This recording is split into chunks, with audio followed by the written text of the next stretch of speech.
샬롬. 네, 지난 한 주간도 평안하셨는지요? 오늘은 추수감사절입니다. 추수감사절은 우리 성경에서 명시된 절기는 아니지만은 한 해의 수확을 감사하고 지난 한 해 동안 우리에게 베푸신 모든 은혜와 사랑에 감사드리는 특별한 날입니다. 잘 알다시피 추수감사절은 신앙의 자유를 찾아 북미 대륙으로 건너간 청교도들이 1621년 첫 추수를 마신 후에 하나님께 감사하고 곡식 재배를 도와준 원주민들과 함께 음식을 나누면서 시작되었습니다.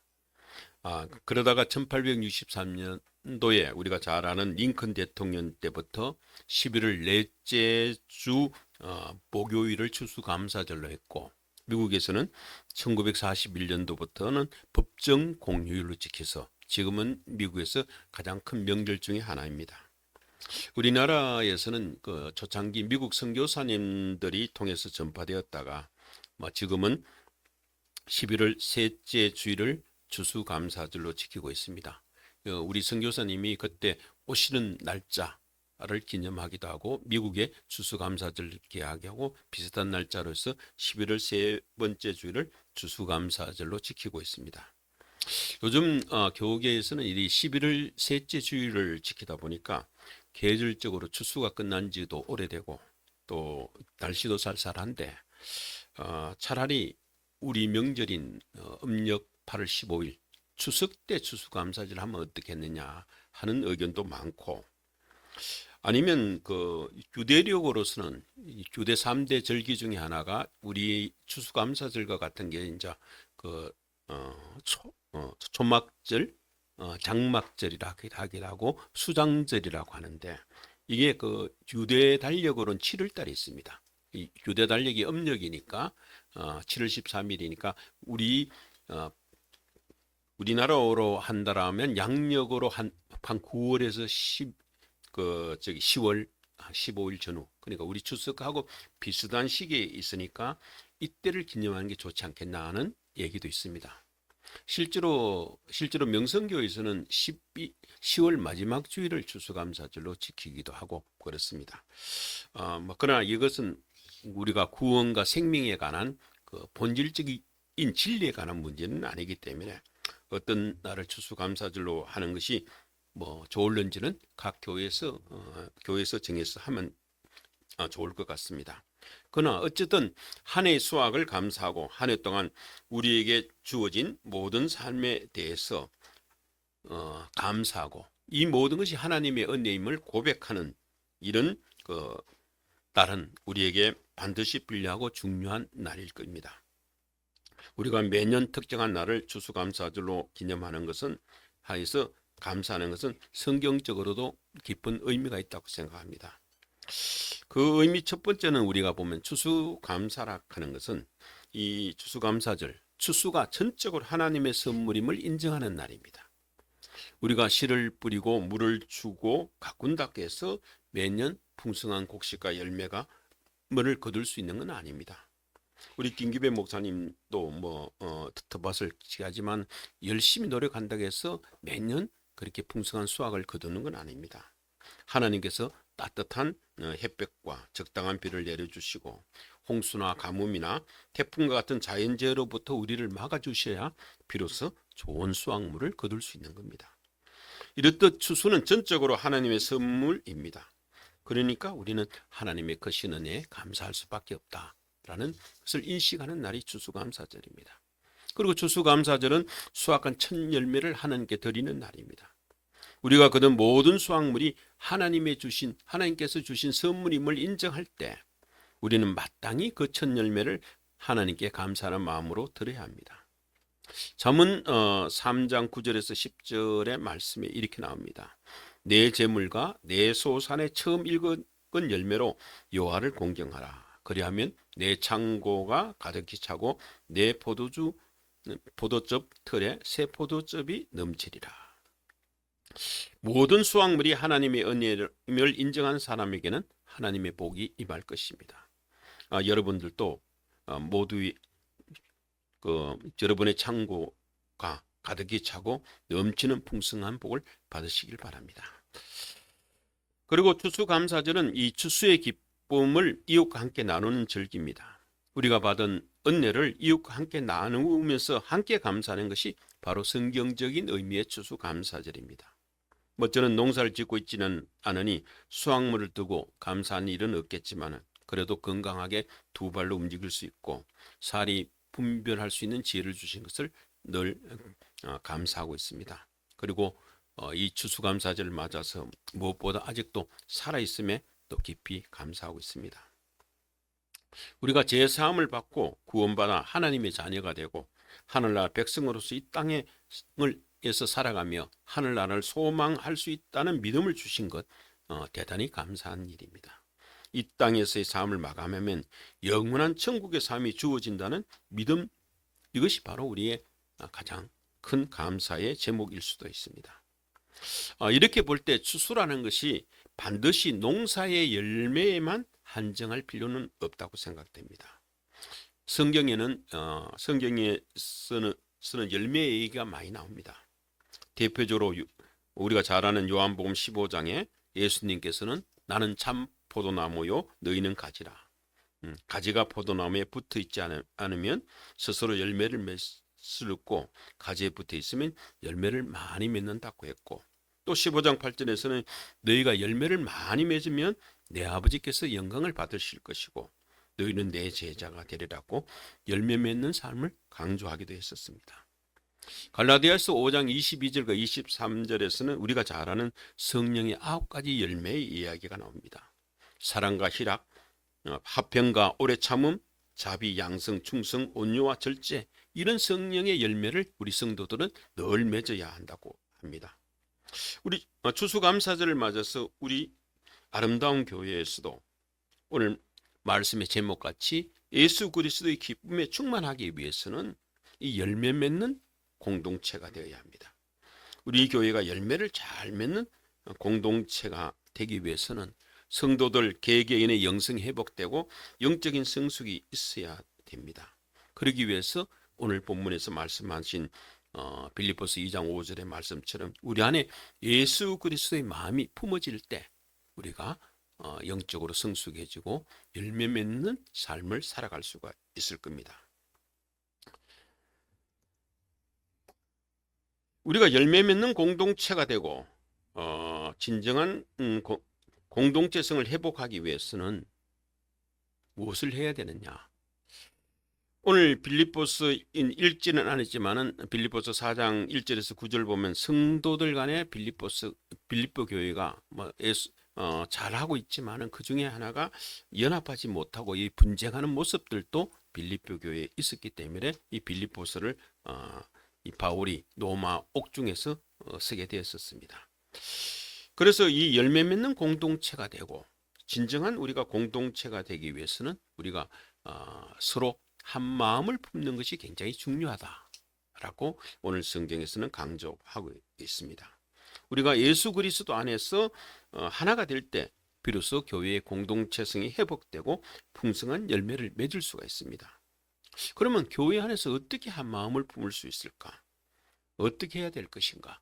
오늘 읽었던 우리 본문을 중심으로 해서 좀 살펴보도록 하겠습니다. 1절에 보면 사역의 다양성을 인정하고 존중해야 된다고 나오고 있습니다. 빌립보서 2장 1절의 말씀 우리 함께 한번 읽어볼까요? 그러므로 그리스도 안에 무슨 권면이나 사랑의 무슨 위로나 성령의 무슨 교제나 국렬이나 자비가 있거든 하고 있습니다. 교회의 공동체 안에는 정말 다양한 사람들이 있고 각자에게 주어진 다양한 사역과 직분 은사들이 있습니다. 사도 바울은 로마서 12장에서 여러 은사들을 얘기하겠죠. 교회 안에는 예언하는 은사도 있고 봉사 또는 집사의 직분을 가진 사람도 있고 가르치는 교사의 직분을 가진 사람도 있고 위로하고 격려하는 직분, 그리고 구제하고 다스리는 것, 국률과 자비를 베푸는 여러 가지 은사들이 있다고 했습니다. 그러나 이러한 은사들이 교회 공동체의 유익을 위해서 그리고 무엇보다 하나님의 영광을 돌리기 위해서 하나님께서 각자에게 부여하신 재능, 곧 은혜의 선물이라고 바울은 얘기하고 있습니다. 로마서 12장 6절에 보면 우리에게 주신 은혜대로 은사가 각각 다르리라고 했는데, 이때 은사는 헬라어로 카리스마라는 단어를 쓰고 있습니다. 이런 카리스마라고 하는 건 은혜의 선물, 거저 받은 선물, 부여받은 은총이라는 뜻으로 이 성령께서 구원받는 성도들에게 임의적으로 나눠주는 영적인 선물을 말합니다. 우리 아름다운 교회에는 좀 특이하게 4명의 목사들이 함께 공동적으로 사역하고 있습니다. 이 4분의 목사님들은 이 각자 성향도 다르고 이 말씀 전하는 방식도 좀 다를 수가 있습니다. 그래서 어떤 목사님이 뭐 낮고 뭐 부족하고 뭐 이런 것은 없습니다. 왜 그러냐면 각자의 역할과 은사가 다르기 때문이었습니다. 어떤 분은 말씀을 통해서 삶의 실천을 강조하시는 분도 있고, 어떤 분은 믿음을 더 강조하시는 분도 있고, 어떤 분은 자신의 경험을 통해서 함께 이 그리스도인으로서 이 땅에 어떻게 살아야 될 것인가 나눔도 있고, 뭐 저 같은 경우에서는 주로 성경 본문을 해석하고 하는 쪽으로 있습니다. 그러니까 어떤 경우에서는 딱딱할 수도 있고, 뭐 이런가 우리가 음식으로 말한다면 뭐 딱딱한 음식도 있고, 그 다음에 샐러드나 나물도 있고, 된장찌개도 있고, 뭐 어떨 때는 고기 반찬도 있을 수 있습니다. 우리가 고기가 좋다 그래서 항상 고기만 먹을 수는 없죠. 다양한 음식을 먹으면서 영양분을 골고루 하는 것처럼 각자의 사역을 통해서 하나님이 부여주신 우리 교회에서 적합한 말씀을 전가하고 사역해 나가는 아름다운 모습들이 있습니다. 교회에서는 이러한 다양성, 서로 다름을 인정하고 존중해야 됩니다. 왜냐하면 그 누구도 혼자서는 하나님의 위대한 역사를 이룰 수 없고 하나님의 사역을 온전히 감당할 수 없기 때문입니다. 우리가 그리스도 안에, 인크리스도 안에서 우리 모두가 서로 교제하고 협력할 때, 이런 상호 교제를 통해서 때 우리가 다양성이 인정되고 더 풍성해집니다. 이런 교제를 통해서 성도들의 영적인 성숙과 전인적인 발달이 이루어집니다. 이렇게 될 때 우리 안에서 치유가 일어나고 이것이 바로 진정한 행복으로 이어지게 됩니다. 우리가 다름이라는 건 결코 불편한 것이 아니라 오히려 하나님께서 우리에게 주신 귀한 사명입니다. 하나님의 나라는 이런 다양성 속의 일치를 이루는 곳이라고 고린도전서 12장 12절에서 말씀하고 있습니다. 빌립보 2장 1절에서는 사도 바울은 교회가 분열되고 교회의 그 분열을 극복하고 하나가 될 수 있는 것은 성도 간의 교제, 코이노니아가 중요하다라고 얘기를 하고 있습니다. 이 성도 간의 참된 교제는 이 예배와 전도 사역과 더불어 성도들의 교제도 굉장히 중요하다. 그러면 어떻게 성도들이 교회 안에서 코이노니아가 이루어져야 되느냐? 오늘 본문에서는 그리스도 안에서 근면이 중요하다고 했습니다. 교회 안에서 믿음이 약하거나 시험에 빠져 힘든 성도들이 있을 수 있습니다. 그렇다고 해서 그 믿음이 약하거나 약했다고 책망하거나 시험에 들었다고 해서 소외되어서는 안 됩니다. 바울이 교회에 대해서 성령 안에서 하나님의 말씀으로 근면했던 것처럼 우리 성도들도 서로 하나님의 말씀에 근거해서 사랑으로 근면하고 그리고 사랑으로 위로해야 됩니다. 위로라는 말은 이미 근면과 비슷한 개념이지만은 좀 더 부드러운 의미로서 영적이나 육적으로 고통에 받은 성도들에게 사랑의 태도로 다가가는 것을 말합니다. 근면은 그리스도의 말씀 안에서 그리스도 안에서 말씀으로 격려하고 교훈해야겠지만, 위로는 그 사람을 진정 위하는 사랑의 기초를 해줘야 된다라고 합니다. 또 성령 안에서 우리가 이 교제를 해야 되는 거죠. 인간적인 교제만 된다라면 결국 파벌이 생길 수 있고 파밀이 될 수가 있고, 끼리끼리 모여서 얘기가 되면 분열과 분쟁, 다툼이 일어나게 됩니다. 성령께서 함께하지 않은 인간적인 침묵은 오히려 교회에 다툼과 분열이 가져와 해악을 끼치는 것입니다. 지금 현재 빌립보 교회가 두 여자들이 서로 패를 나누고 좀 다투면서 이런 분쟁들이 일어났다고 얘기를 합니다. 우리가 성령 안에서 교제한다는 건 뭐냐? 하나님의 뜻 안에서 교제하는 것을 의미합니다. 만약에 하나님 뜻밖에서 교제하면 인본주의적인 교제가 되고 교회는 아무런 유익이 없고 열매도 맺지 못할 것입니다. 그리고 바울은 교회 안에서 국렬과 자비를 강조합니다. 국렬이라는 것은 이웃의 딱한 사정과 형편을 마치 내 일처럼 여기는 사랑에서 비롯한 애틋한 마음을 말합니다. 자비는 이런 국률한 마음이 밖으로 표현돼서 구체적으로 행동이 이어지는 것을 자비라고 합니다. 우리가 오늘을 살아갈 수 있는 것은 전적으로 하나님의 국률과 자비 덕분입니다. 그러므로 내가 받은 하나님의 은혜, 하나님의 국률과 자비를 우리 성도들이나 연약한 이웃들에게 나눠주는 것들이 필요합니다. 이처럼 그리스도 안에서 권면과 사랑의 위로, 성령의 교조, 그리고 긍휼과 자비는 우리 아름다운 교회 성도들이 진정으로 교제하기 위한 필수적인 요건입니다. 이런 걸 통해서 우리 교회가 열매 맺는 공동체로서 든든히 세워져 나갈 수 있을 겁니다. 그리고 사도 바울은 빌립보서 2장 2절에서 사역의 통일성을 강조합니다.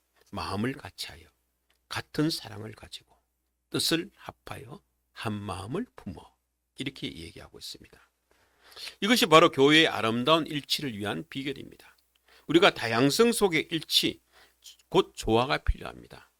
그리고 우리는 그리스도 안에서 한 몸이라는 동질의식을 가져야 됩니다. 사도 바울이 빌립보서를 보낼 당시 빌립보 교회는 분쟁의 조짐이 있거나 이미 분쟁 중에 있었던 것으로 보입니다. 빌립보서 4장 2절을 보면 바울이 빌립보 교회의 불화의 원인이 되었던 것은 두 여인 유오디아와 순두계 사건입니다. 그래서 이 두 사람에게 부탁합니다. 주님 안에서 같은 마음을 품으라 라고 특별히 권면한 장면이 나옵니다. 이처럼 교회 안에서 부조화가 심해되면 교회가 격히 분열될 수밖에 없습니다. 그래서 바울은 이 빌립보 교회에서 성도 간의 일치를 위한 비결로서 4가지를 권면하고 있습니다. 첫 번째는 마음을 같이 하라는 겁니다. 마음을 같이 하라는 것은 서로 같은 생각을 하라는 겁니다. 사랑하는 성도 여러분, 우리 교회 안에서 같은 생각을 할 수 있는 대상이 누굽니까? 어떤 목사님입니까? 어떤 성도입니까? 아니죠. 우리는 예수 그리스도 하나님의 같은 대상으로 생각해야 됩니다. 그러면 분열이 없습니다. 만약 하나님의 말씀이나 그리스도의 사랑으로 생각하지 않고 각각 자신의 이해와 취향 또는 자기 속에는 옳은 대로만 생각하고 말한다면 우리는 결코 같은 마음을 품을 수 없고 교회의 공동체성이 회복도 되지 않을 겁니다. 그리고 같은 사랑을 가지라고 합니다. 여기서 같은 사랑이라는 것은 어떤 사랑의 대상이 일치되는 거죠. 그 사랑의 대상은 누굽니까? 우리 바로 예수 그리스도를 사랑하기 위해서 이 교회에 모였습니다. 같은 사랑은 교회를 위해서 그리스도의 자기 희생적인 사랑을 말한다고 할 수 있습니다. 예수 그리스도가 보여주신 그 아가페적인 사랑을 우리가 가졌을 때 교회 안에서 아름다운 열매를 맺을 수가 있습니다. 그리고 뜻을 합하라고 얘기합니다. 뜻을 합하여라고 하는 번역된 헬라어는 심프시코이라는 말인데 영혼을 같이 하라는 의미입니다. 영혼을 같이 하라고 하는 것은 우리의 지성, 감정, 의지, 우리 전 인격이 그 뜻을 함께 한다는 것이죠. 그러니까 우리가 생각과 감정과 의지가 모두가 하나로 모일 때 뜻이 합쳐집니다. 우리는 직업도 다르고 성별도 다르고 출신 지역이나 나이 사회계층이 다를지라도 우리가 전인격적으로 뜻을 같이 했을 때 공동체성이 회복되고 열매 맺는 공동체가 되고, 그래서 하나님이 기뻐하시고 예수 그리스도의 기쁨에 충만할 수 있는 교회가 됩니다. 한 마음을 품으라 라는 말은 다른 사람의 마음과 처지를 이해하는 노력을 해야 한다는 것이죠. 사랑하는 성도 여러분, 우리는 하나님의 부르심을 받았었고 성령도 한 분이시고 세례도 한 이름으로 성부 성자와 성령의 이름으로 받았습니다. 그래서 우리는 마땅히 예수 그리스도 안에서 같은 마음을 품어야 됩니다. 그래서 우리가 하나가 될 때 교회가 진정한 힘을 가질 수 있고 사탄 마귀의 시험을 무를 수 있고 세상의 유혹을 이길 수도 있고 열매 맺는 교회의 부흥도 이룰 수가 있습니다. 이러기 위해서 우리 3절과 4절에서는 몇 가지 구체적인 덕목을 이야기하고 있습니다. 3절, 4절 함께 볼까요? 아무 일에든지 다툼이나 허영을 하지 말고 오직 겸손한 마음으로 각각 자기보다 남을 여기고 각각 자기 일을 돌볼 뿐만 아니라 또한 각각 다른 사람의 일을 보아 나의 기쁨을 충만하게 하라. 예수 그리스도의 기쁨에 충만하게 하기 위해서, 하나님의 마음이 기쁘게 충만하기 위해서는 아무 일에든지 다툼이나 허영으로 하지 말아야 됩니다. 그리고 오직 겸손한 마음으로 자기보다 남을 낮게 여길 수가 있어야 됩니다. 그리고 자기 일을 열심히 돌볼 뿐 아니라 다른 사람 일도 돌보는 것이 예수 그리스도의 기쁨을 충만하게 하고 하나님의 기쁘게 충만한 일이라고 얘기합니다.